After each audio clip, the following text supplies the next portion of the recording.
Hello, welcome to our short video on retroactivity. I'm Jim Brewer, and I've got a lot of experience dealing with building codes, and specifically I've been an NFPA code rep for more than 30 years, serving on two committees, NFPA 211, which is chimneys, fireplaces, and so forth, and also NFPA 54, the National Fuel Gas Code.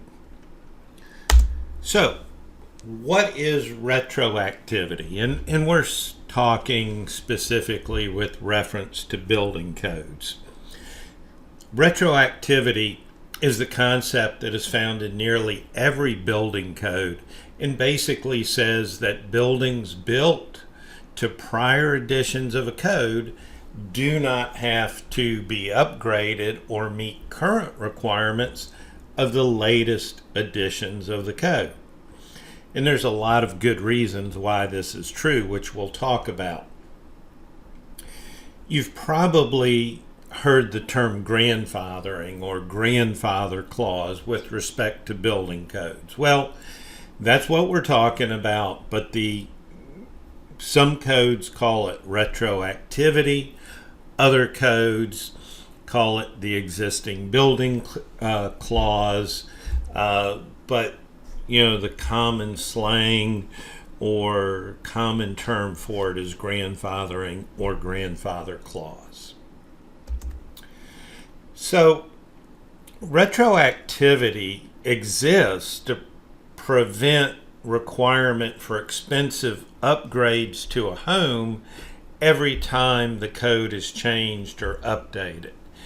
That would open up a big can of worms, like who would enforce it, who would pay for it, what happens if the homeowner couldn't afford to make the upgrade. So there are many valid reasons for retroactivity. Let's look at what NFPA 211 says about retroactivity. In section 1.3, the provisions of the standard reflect a consensus of what is necessary to provide an acceptable degree of protection from the hazards addressed in the standard at the time the standard was issued. Unless otherwise specified, the provisions of the standard shall not apply to facilities, equipment, structures, or installation that existed or were approved for construction or installation prior to the effective date of the standard. Okay? And then one final sentence, where specified, the provisions of this standard shall be retroactive. So, bottom line, if it was existing and proper when it was constructed, or installed, it can remain that way unless the building code that we're dealing with specifically states otherwise. And that rarely happens. So, this is the nuts and bolts of the retroactivity provision in NFPA 211. It continues on to say that the authority having jurisdiction, if they determine something presents an unacceptable risk, they have the ability to apply retroactivity actively any portions of the standard they think is necessary to provide that minimum level of safety. Okay? But again, this rarely happens. So if the authority having jurisdiction, determines that there's an unsafe condition that could be abated by applying current code requirements, they have the ability to do so. But rarely this happens. Let's look at what the International Residential Code says about it. And the International Residential Code, or IRC, calls this existing structures. in section R 102.7.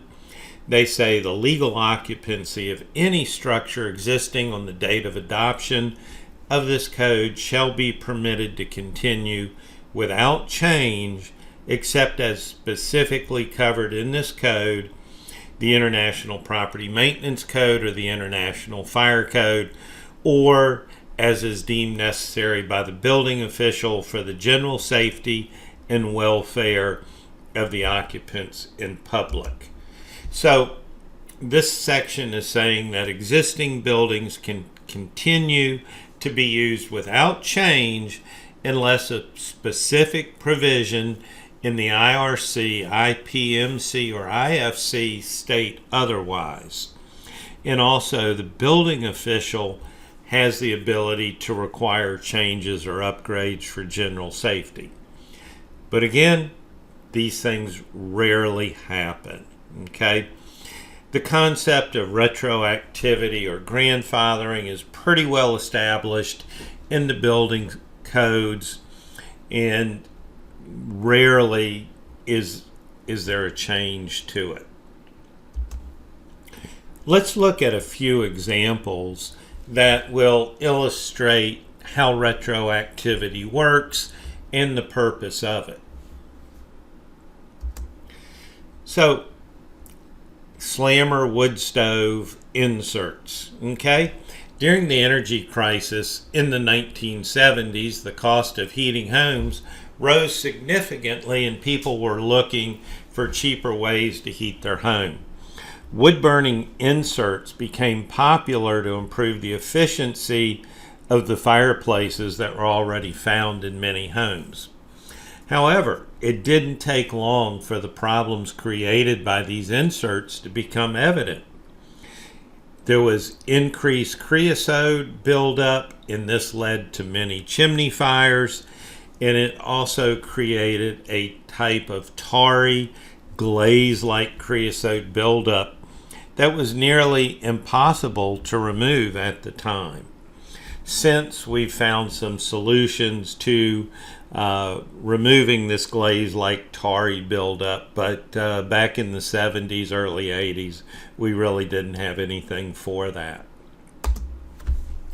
So in 1984, there were changes proposed and adopted in NFPA 211 that include the direct connect provisions that still exist today.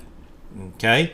There was a minimum requirement for a connector from the insert to the bottom flue tile or flue liner. So we had to bypass the firebox and smoke chamber area. But the flue size of the existing fireplace often required that liner to go all the way to the top of the chimney. Chimney technicians embraced the direct connect concept because it made a world of difference in reducing creosote buildup and resulting chimney fires. Okay? Here in the picture, you see the tarry glaze-like buildup that was so difficult to remove, yet very volatile and led to lots of chimney fires. In the picture on the right, we see a fireplace insert with the addition of a chimney liner going up the chimney. This is really the best way to do it. Okay? So, is this required? Is this direct connect required? Well, definitely it's required for new installations, either through code requirements or manufacturer's installation instructions. However, installations that were made prior to the direct connect requirements are permitted to remain in service without change. But should they? In most cases, we know the answer to that is no, they shouldn't. We know from experience that these inserts, we love to call them slammers, slammed right in the fireplace without the direct connect, cause excessive creosote buildup, lots of chimney fires. So, While there may not be a code requirement or legal requirement to upgrade it, it certainly makes sense from the standpoint of safety and performance to make the upgrade to add the direct connect or full chimney liner. Let's look at another example. And I think this one is really illustrative of the concept of retroactivity. In 2015, the International Residential Code was changed to require sprinkler systems in residential homes. Okay? Sounds great. Great way to prevent fires or, lessen the impact of fires, early detection, extinguishment, save lives. All of that is great. But can you imagine the cost to retrofit every home in America with sprinkler systems? That's just a big undertaking. Not so difficult or expensive to install in new construction, but in existing homes, this would be a big challenge and very expensive. Okay? So I think this one section alone is enough to justify the concept of retroactivity. Can you imagine the public outcry, the protest, if all of a sudden somebody said, hey, you've got to put a sprinkler system in your home? What if you can't afford it? Consider the difficulties of doing this in every home. So that's a good illustration of why we have retroactivity clauses in the code. I've heard many people say that you can't grandfather safety. Well, from a code enforcement or legal standpoint, that isn't correct. And I think the residential sprinklers we just talked about provide a good example. I can't think of anything more safety related than fire sprinklers, yet there is no requirement to retrofit every home in America. So that's what I think about grandfathering safety. Well, it may not be desirable, there is no legal requirement to make those upgrades. Let's look at another example. Current building codes like NFPA 211, the IRC, they say that when decorative shrouds are installed on chimneys, they must be listed for the chimney system they are installed over. There are significant known safety issues with decorative shrouds that include nesting for birds and animals in the area inside the shroud, heat retention around the chase top and nearby combustibles, inadequate smoke clearance from the chimney.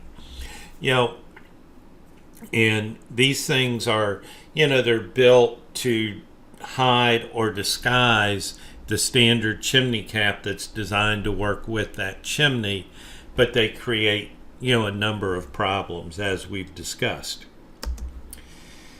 So the International Fire Code, which is a fire maintenance code, it's not an installation code, says the unlisted decorative shrouds shall be removed.